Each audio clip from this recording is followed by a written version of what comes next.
Hey guys, welcome to Tech Team channel. Hope you're doing well. In this video, I'm gonna be showing how you can uh, open up or create a rules channel in Discord. So if you want to make a rules channel, just you can see here all of your servers. Just click one server in which server you want to make rules like this. You can see that here's text channels, general, clips and voice channels, two channels, lobby and gaming. There is no rules channels. So how you can do this? You can see here text channels. Beside the text channels, the plus icon. Just click here the plus icon and write your channel name like rules and click on create.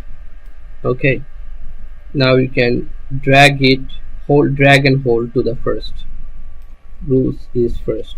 Okay, so now you can put here all of your rules like this: number 1, number 2, number 3. Okay, so guys, this is how you can do this. So guys, if you find this video helpful, then please give a thumbs up and don't forget to subscribe the channel. Thank you so much for watching the video.